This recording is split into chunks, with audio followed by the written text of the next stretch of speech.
प्रभु तेरी वाणी जीवन की रोटी, नैनों की ज्योति अंधेरा मिटाती।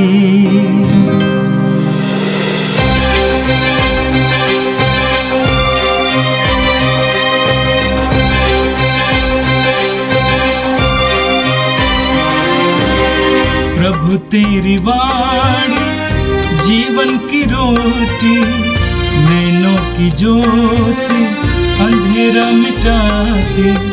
प्रभु तेरी वाणी जीवन की रोटी, नैनों की ज्योति अंधेरा मिटाती। वाणी वाणी वाणी वाणी वाणी पवित्र है, शाश्वत है, जीवन का मन्ना है। 23 नवंबर बृहस्पतिवार। पहला पाठ मकाबियों का पहला ग्रंथ, अध्याय 2, पद संख्या 15 से 29 तक। राजा के पदाधिकारी जो लोगों को स्वधर्म त्याग के लिए बाध्य करते थे, बलिदानों का प्रबंध करने मोदी नामक नगर पहुँचे। बहुत से इजरायली उनसे मिल गए, किंतु मत्तत्याह और उसके पुत्र अलग रहे। राजा के पदाधिकारियों ने मत्तत्याह को संबोधित करते हुए कहा, आप इस नगर के प्रतिष्ठित और शक्तिशाली नेता हैं। आपको अपने पुत्रों और भाइयों का समर्थन प्राप्त है। आप सर्वप्रथम आगे बढ़कर राजज्ञा का पालन कीजिए, जैसा कि सभी राष्ट्र, यूदा के लोग और यरूशलेम के निवासी कर चुके हैं। ऐसा करने पर आप और आपके पुत्र राज्य के मित्र बनेंगे, और सोना, चांदी और बहुत से उपहारों द्वारा आपका और आपके पुत्रों का सम्मान किया जाएगा। मत्तत्याह ने पुकार कर यह उत्तर दिया, राज्य के सभी राष्ट्र भले ही राजा की बात मान जाएं, सभी अपने पुरखों का धर्म छोड़ दे और राजा के आदेशों का पालन करे, किंतु मैं, मेरे पुत्र और मेरे भाई, हम अपने पुरखों के विधान के अनुसार ही चलेंगे।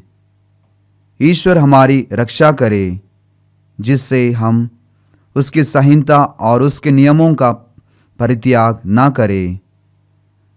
हम राजा की आज्ञाओं का पालन नहीं करेंगे और अपने धर्म का किसी भी प्रकार से उल्लंघन नहीं करेंगे। मत्तत्याह के इन शब्दों के तुरंत बाद एक यहूदी राजा के आदेश अनुसार मोदीन की वेदी पर बलि चढ़ाने के लिए सबों के देखते आगे बढ़ा। इस पर मत्तत्याह का धर्मोत्सव भड़क उठा और वह आग बबूला हो गया। उसने क्रोध के आवेग में आगे झपट कर उस यहूदी को वेदी पर मार डाला। उसने बलि के लिए लोगों को बाध्य करने वाले पदाधिकारियों का वध किया और वेदी का विध्वंस किया।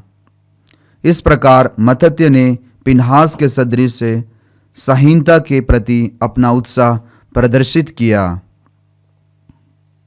पिनहास ने उसी तरह सालू के पुत्र जिम्री का वध किया था। इसके बाद मत्तत्याह ने नगर भर में घूमते हुए ऊंचे स्वर से यह पुकार कर कहा, जो संहिता के प्रति उत्साही हैं और विधान को बनाए रखने के पक्ष में हैं, वे मेरे पीछे पीछे चले आएं। इसके बाद वह और उसके पुत्र नगर में अपनी सारी संपत्ति छोड़कर पहाड़ों पर भाग गए। उस समय बहुत से लोग, जिन्हें धर्म और न्याय प्रिय था, उजाड़ प्रदेश जाकर वहां बस गए। यह प्रभु की वाणी है। संत लूकस के अनुसार पवित्र सुसमाचार, अध्याय 19, पद संख्या 41 से 44 तक। यरूशलेम के निकट पहुंचने पर यीशु ने शगर को देखा। वह उस पर रो पड़े और बोले, हाय कितना अच्छा होता यदि तू भी इस शुभ दिन ये समझ पाता कि किन बातों में तेरी शांति है, परंतु अभी वे बातें तेरी आंखों में छिपी हुई है। तुझ पर वे दिन आएंगे जब तेरे शत्रु तेरे चारों ओर से मोर्चा बांधकर तुझे घेर लेंगे, चारों ओर से तुझ पर दबाव डालेंगे और तुझे और तेरे अंदर रहने वाले तेरी प्रजा को मटिया मेट कर देंगे और तुझ में एक पत्थर पर दूसरा पत्थर पड़ा नहीं रहने देंगे, क्योंकि तूने अपने प्रभु के आगमन की शुभ घड़ी को नहीं पहुंचाना। यह प्रभु का दिव्य सुसमाचार है। क्रिस्त प्रभु की जय। प्यारे भाई और बहनों, आज का प्रथम पाठ हमने मक्कबियों के ग्रंथ से सुना है। पवित्र बाइबल में मक्कबियों का 2 ग्रंथ है। हमारे कैथोलिक बाइबल में मक्कबियों का पहला ग्रंथ हिब्रू भाषा में लिखा गया था, परंतु वो अभी उपलब्ध नहीं है। उसका अनुवाद जो यूनानी भाषा में है वही उपलब्ध है। तो दूसरा ग्रंथ भी यूनानी भाषा में लिखा गया है। ये दोनों ग्रंथ यीशु के पूर्व लगभग 130 वर्ष पहले लिखे गए हैं और ये उस समय के विवरण हमें देते हैं। दोनों ग्रंथ का अलग अलग लेखक है, ग्रंथकार है, परंतु दोनों उस समय के बारे में लिखते हैं जब यहूदी धर्म और यहूदी धर्मावलंबी का उत्पीड़न किए जाते थे यूनानी शासकों के द्वारा। हम जानते हैं कि यूनान का जो मैकेडोनिया का प्रिंस रखा था सिकंदर, उसने पूरे विश्व को अपने कब्जे में कर दिया था। यह सब यीशु के पूर्व 323 वर्ष पहले हुआ था। यीशु के पूर्व 123 वर्ष में सिकंदर का मृत्यु हो गई। सिकंदर के प्रतिनिधि के रूप में राज्यपाल का काम करने वाला सेना अध्यक्ष का नाम था सेलेकुस निकातोर। उसने अपने को राजा बना दिया। यह सिकंदर के पिताजी फिलिप का सेना अध्यक्ष आंतियोकुस का बेटा है और इनका राज्य आजकल के तुर्किस्तान से लेकर आज तक के पाकिस्तान तक इतनी बड़ी सी भूधल उनका शासन में आया था और ये जेरूसलम भी, इस्राएल भी उसका अधीन हो गया। उसने यूनानी संस्कृति भाषा इसके अलावा अपने को भी यूनानी देवता से उसका अवतार के रूप में प्रस्तुत किया। कुछ यहूदी यूनानी संस्कृति या भाषा से प्रेरित होकर यूनानी रीति रिवाजों को अपनाया था, परंतु बहुत यहूदी इसको मानने के लिए तैयार नहीं थे। उनमें से एक है जो मत्तियास के बारे में आज के पाठ में हमने सुना है। ये जेरूसलम के निकट मदीन नामक छोटा नगर में रहता था। ये मूल से याजक वर्ग का व्यक्ति है। उनको मनाने के लिए राज्य का प्रतिनिधि आए थे। जैसे आज के पाठ में हम सुने हैं, राज्य के पदाधिकारी जो लोगों को स्वधर्म त्याग करने के लिए बाध्य करते थे, प्रेरणा देते थे, उनको पहले कुछ ऐसे प्रलोभन देते थे, इसके बाद उनको उत्पीड़न करने शुरू किया यदि राजा की आज्ञा का पालन नहीं करे। ये लोग आए थे मोदीन नामक जो शहर है, वहाँ मत्तियास रहते थे।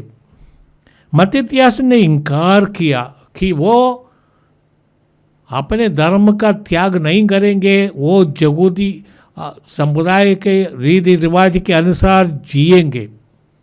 राजा अधिकारी उनको उनकी प्रशंसा करते हुए ये कहते, आप इस नगर के प्रतिष्ठित और शक्तिशाली नेता हैं, आपका हम बड़ा सम्मान करते हैं, उनकी प्रशंसा करते हैं, चापलूसी का कार्य करते हैं।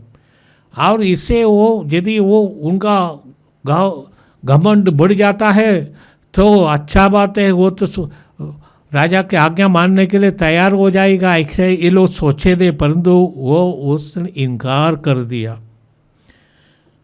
इसलिए वो कहते हैं कि यदि आप अपने धर्म को छोड़ देंगे और यूनानी धर्म और राजा के रीति रिवाजों को अपनाएंगे तो राजा को अपना मित्र मानेंगे। राजा का मित्र बनने का अर्थ है कि उनको कोई भी किसी प्रकार का जो कोर्ट कचहरी में जाना नहीं पड़ेगा, वो आज़ाद है। इतना ही नहीं, ऐसे लोगों को राजा अपने राज्यपाल के रूप में नियुक्त करेंगे या अपने जैसे जो अम्बासडर के रूप में नियुक्त करेंगे, दूसरे राज्यों में भेजेंगे। राजा का मित्र लोगों को ये अवसर है। ये सब प्रलोभन देते हैं। हम जानते हैं शैतान भी प्रलोभन देते हैं लोगों को। यीशु के पास शैतान आया था, जैसे हम मत्ती के सुसमाचार में पढ़ते हैं। शैतान ने यीशु को एक अत्यंत ऊंचे पहाड़ पर ले गया और संसार के सभी राज्य और उनके वैभव दिखाकर शैतान ने कहा, यदि आप दंडवत कर मेरी आराधना करें तो मैं आपको ये सब दे दूंगा। ये राज और उनकी संपत्ति, सोना चांदी, वहाँ के रानियाँ और वहाँ के राजकुमारियाँ सब मैं आपको दे दूंगा। इसी तरह मत्तियास के पास भी ऐसे प्रलोभन देते हुए कहते हैं, यदि आप हमारे बात को मानेंगे तो आपको हम सोना चांदी और बहुत से उपकारों द्वारा आपका और आपके पुत्रों का सम्मान किया जाएंगे। मत्तियास ने ये सब सुनकर कहा, चाहे पूरे दुनिया यूनानी धर्म और यूनानी संस्कृति को अपनाए, राजा की आज्ञा माने, तो भी मैं अपने पूर्वजों का धर्म को नहीं छोड़ेंगे, यहूदी धर्म को नहीं छोड़ेंगे और मैं अपने रीति रिवाज में अटल रहूँगा। मैं और मेरे पुत्र और मेरे भाई हम अपने पुरखों के विधान के अनुसार ही चलेंगे। हम जानते हैं कि जोशुआ के ग्रंथ में पढ़ते हैं, जोशुआ अध्याय 24, जोशुआ कहते हैं, मैं और मेरा परिवार हम सब प्रभु की उपासना चाहते हैं, हम प्रभु के रास्ता को छोड़ेंगे नहीं। जितनी लोग ईश्वर का अनुभव करते हैं वो ईश्वर से जुड़े रहने के लिए जुड़े रहते हैं। कभी भी चाहे अपनी जिंदगी जाए ईश्वर को त्यागेंगे नहीं। यीशु ने अपने शिष्यों से पूछा था, क्या तुम लोग भी चले जाओगे? जैसे हम पढ़ते हैं जॉन का सुसमाचार अध्याय 6 पद 56 और 57 में हम पढ़ते हैं। यीशु ने उनसे पूछा कि तुम लोग भी चले जाओगे? पेतरुस ने कहा, प्रभु हम कहाँ जाएंगे, आपके पास यही अनंत जीवन के शब्द हैं। जितनों ने यीशु को ज़्यादा समझा प्रलोभन को ठुकरा देते हैं, कहते हैं हमको हमारा मुक्तिदाता मिला है, वो हमारे साथ रहने वाला है। हम जानते हैं ये कलीसिया की दिगास में आज हमारे दुनिया में भी हमारे समय में भी हजारों लोग उत्पीड़न सहते हैं यीशु के पवित्र नाम के कारण, और यीशु को त्याग करने के लिए तैयार नहीं है, चाहे जिंदगी खो जाए। हमारे देश में हम जानते हैं कंधमाल में कितने लोग शहीद हो गए और उनको कलीसिया अभी सम्मान देना चाहती है। उनका नामकरण कर लिए, उनको संत घोषित करने के लिए जो प्रक्रिया है वो शुरू हो गया है, क्योंकि उन्होंने अपने जान से भी अधिक यीशु को प्यार किया और अपने जान दे दिया। जो कुछ हो, मैं और मेरा परिवार ईश्वर को नहीं छोड़ेंगे, हमारे पूर्वजों के धर्म जैसे जगुदी धर्म को नहीं छोड़ेंगे, उसके अनुसार जिएंगे। मत इतिहास इन ऐसा राजा अधिकारियों के राज्य के अधिकारियों के सामने अपने धर्म के में दृढ़ विश्वास प्रकट कर रहे थे, घोषणा कर रहे थे। उस समय एक जगुदी आगे आए और यूनानियों के संप्रदाय के अनुसार, उनके रीति रिवाज के अनुसार ये बलि चढ़ाने के लिए आया। और ये बलि चढ़ाने के लिए गया तो मत इतिहास इतना क्रुद्ध हो गया और वे आगे बड़े क्रोध से आपके आवेश में आकर उसने जाकर उस व्यक्ति की हत्या कर दी। हम जब किसी का गलत बात देखते हैं, क्रुद्ध होना तो साधारण है। हमें पापी का पाप देखकर हमारे मन में पाप के प्रति घृणा होना चाहिए, परंतु पापी के प्रति नहीं। मत इतिहास ने अपने आवेश में उस व्यक्ति की हत्या करना मना है। ईश्वर का आज्ञा है हत्या मत करना। मैं यही समझता हूँ, किसी व्यक्ति को दूसरे को प्राणदंड देने का अधिकार नहीं। हमारे नीति न्याय व्यवस्था में है मृत्युदंड दिया जाता है, परंतु मैं उसको मानता नहीं। मैं समझता हूँ किसी व्यक्ति को मृत्युदंड देने का किसी का अधिकार नहीं, परंतु दोषी को दूसरा दंड दे सकते हैं, जीवन पर्यंत कारावास का दंड दे सकते हैं। मत इतिहास ने एक गलती किया, उसने वो व्यक्ति को मार दिया, परंतु धर्मग्रंथ उसके जगुदियों के धर्म ग्रंथ में हम देखते हैं एलिजा नबी, उसने बाल देवताओं के पुजारियों की हत्या करवा दिया, 450 लोगों का। आज सोचते हैं कि वो ईश्वर की महिमा करते हैं। फिनहास उसने देखा था कि शालू के पुत्र जिम्री एक गैर जगूदी लड़की को लाया था जगूदियों के कैंप में। उस समय ये लोग मरुभूमि में थे मिस्र से आते वक्त, और ये गैर जगूदी मिदियानी जो युवती है वो शायद जासूसी करने आई होगी, परंतु आजकल भी ऐसे लोग करते हैं, जासूसी के लिए लड़कियों का इस्तेमाल किए जाते हैं। और इस कारण जब फिनहास अपने धर्म और धार्मिक अपने संप्रदाय के प्रति आस्था के कारण जाकर उस व्यक्ति की हत्या किया, वो लड़की की भी हत्या कर दी और इसकी प्रशंसा की जाती है। असली धर्मी जो ईश्वर को प्रेम करते हैं किसी दूसरे इंसान की हत्या नहीं करेंगे। जो असली धर्मी है अपनी धर्म के अनुसार, भावना के अनुसार जिएंगे और दूसरे इंसान को अपने भाई और बहन समझकर उनके साथ व्यवहार करेंगे। प्रभु यीशु ने यही हमें सिखाया था। प्रभु यीशु ने कहा एक दूसरे को प्यार करो जैसे मैंने तुमको प्यार किया। प्रभु यीशु ने कहा तुम्हारा आपसी प्रेम देखकर लोग समझ ले कि तुम मेरे शिष्य हो।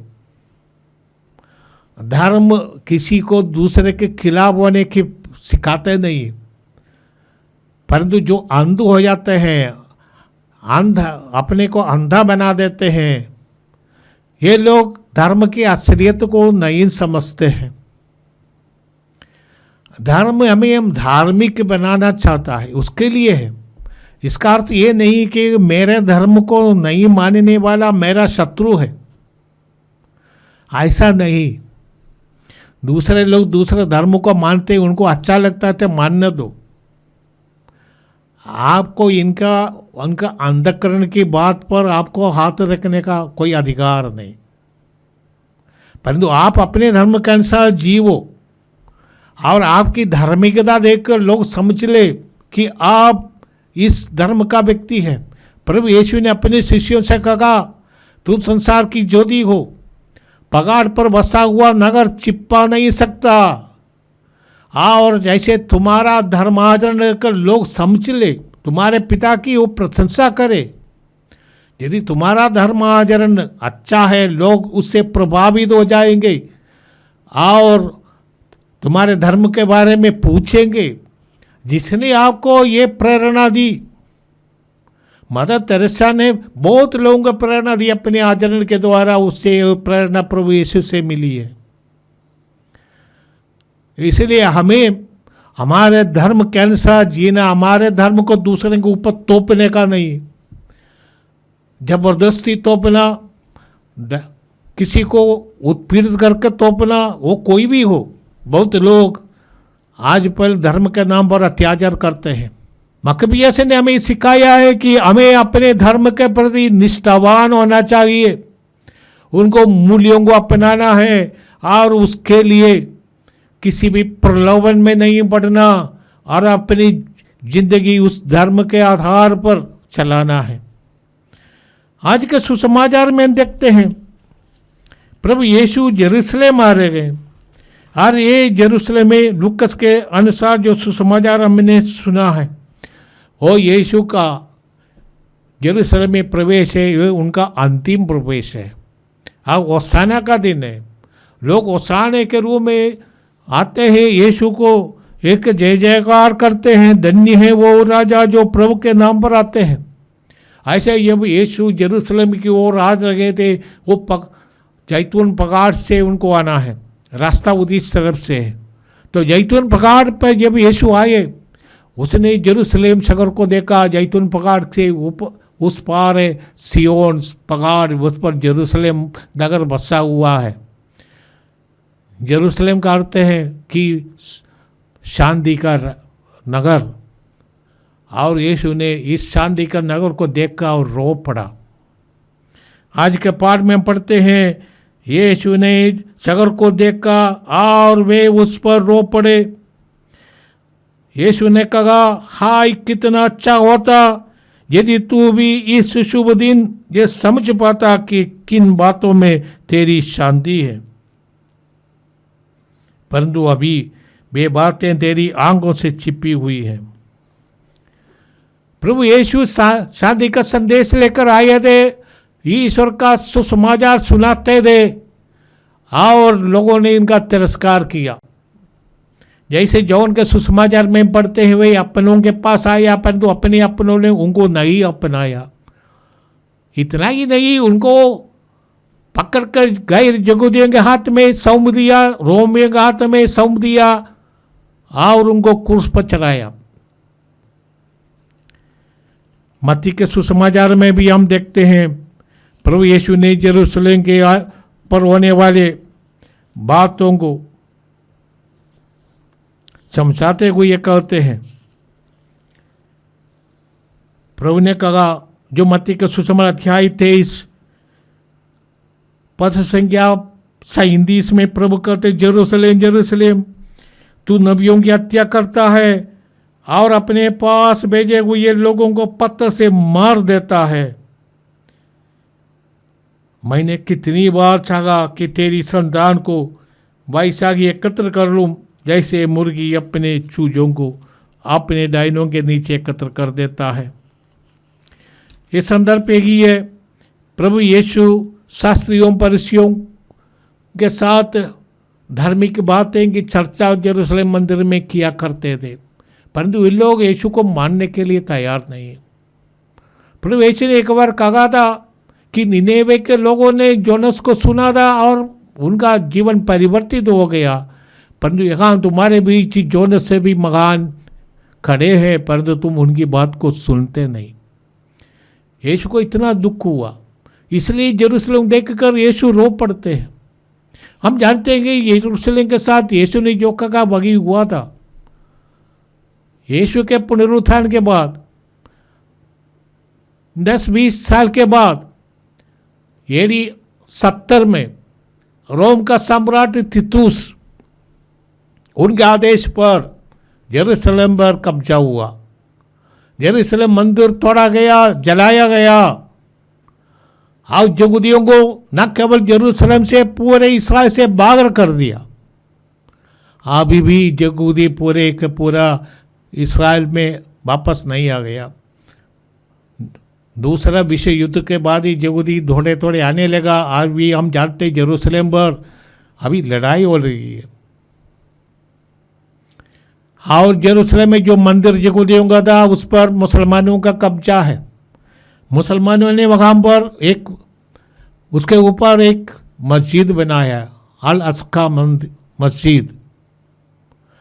और यहूदी वहाँ पर अपना मंदिर नहीं बना पाएगा।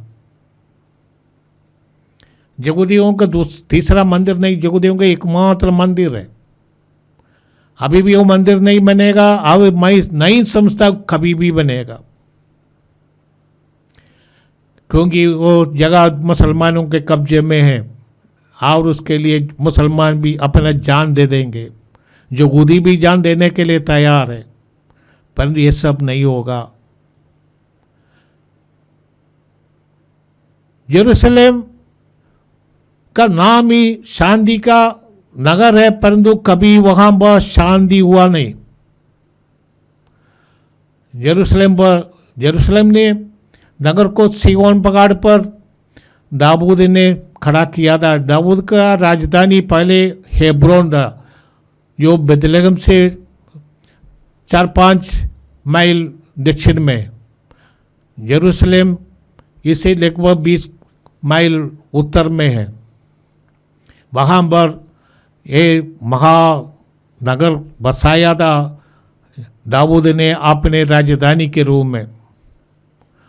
और ये उनको एक बार हम जानते हैं बाबिलोन का राजा नबूकदनेस्सर ने नष्ट किया था। फिर भी ये मंदिर बनवाया जब सिरोज बाबिलोन पर कब्जा करके यहूदियों को अपने देश जाने का आदेश दिया। और एसरा, नहमिया और जरुब्बाबेल इत्यादि लोगों ने यरूशलेम का शानदार मंदिर बनाया। उस मंदिर को और बहुत विशाल और जैसे हम लोग कहते हैं वंडर ऑफ द वर्ल्ड के रूप में हेरोद, जो जिसको महान भी बोलते हैं, उन्होंने बनाया। वो मंदिर तोड़ा गया। यहूदी विश्वास करते हैं सिय्योन पहाड़ पर ही वही है मेरू पहाड़, जहाँ पर इब्राहिम ने अपने पुत्र को बलिदान देने के लिए गया था। मैं समझता हूँ ये सिय्योन पहाड़ जो के पास ही है कालवेरी पहाड़। कालवेरी और यरूशलेम मंदिर से दूर नहीं है, दोनों एक पहाड़ के दो शिखर है। वहाँ पर ईश्वर का पुत्र का बलिदान हुआ था और इसलिए वही ईश्वर का पुत्र का बलिदान यहाँ पर हुआ था। शायद वही जगह होगा जो मेरिया पहाड़ जो इब्राहिम ने बलिदान दिया। आइए हम प्रार्थना करें। हे प्रभु, हम प्रार्थना करते विश्व में शांति के लिए। शांति जब सबों के दिल में जब ही आएगा जो अपने अपने धर्म के अनुसार वे अपने व्यक्तिगत जीवन को परिवर्तित करेंगे। संत पौलुस कहते हैं तुम्हारा शरीर पवित्र आत्मा का मंदिर है। हर एक व्यक्ति ईश्वर का मंदिर बन जाए। मंदिर के नाम में, मस्जिद के नाम में, गिरजाघर के नाम पर लोग झगड़ा करते हैं। ये प्रभु लोगों की बुद्धि दे कि वो अपने शरीर को ईश्वर का मंदिर बना दे और अपने मंदिर में वैसे ईश्वर की पूजा अर्चना करें। जो अपने धर्म के अनुसार चलते हैं पूरे विश्व में शांति बनेगी। ये नहीं है कि दूसरे धर्म के वाला हमारा दुश्मन है, ऐसा नहीं सोचना क्या है। वो भी अपने ईश्वर को मानने की कोशिश करते हैं, जिससे उनको जितना ज्ञान हुआ है उसके अनुसार उसको जाने का। ये प्रभु हम विश्वास करते हैं। प्रभु यीशु ने कहा जो 2 या 3 मेरे नाम पर इकट्ठे होते हैं मैं वहाँ पर तुम्हारे बीच उपस्थित हूँ। विश्वास ही एक जात आने से ईश्वर की उपस्थिति होती है। हे प्रभु हम इस विश्वास पर दृढ़ रहे। उत्पीड़न को सामना करने के लिए विश्वासी एक दूसरे को सबल बना सकते हैं अपनी जीवनचर्या से, अपने सहयोग से। मत्तियास ने हमें नमूना दिखाया कि वो अपने पूर्वजों के धर्म पर श्रद्धा रखते हुए उससे किसी भी प्रलोभन में डालना और उसके वशीभूत होकर उस धर्म को त्यागना नहीं चाहा। हे प्रभु, हम भी शैतान के प्रलोभन में न पड़े, जो आदर्श हमने अपनाया है उसके अनुसार जीने की हमें शक्ति दे। ये प्रार्थना हम करते हैं हमारे प्रभु क्रिस्त के द्वारा, आमीन। प्रभु तेरी वाणी जीवन की रोटी, नैनों की ज्योति अंधेरा मिटाती।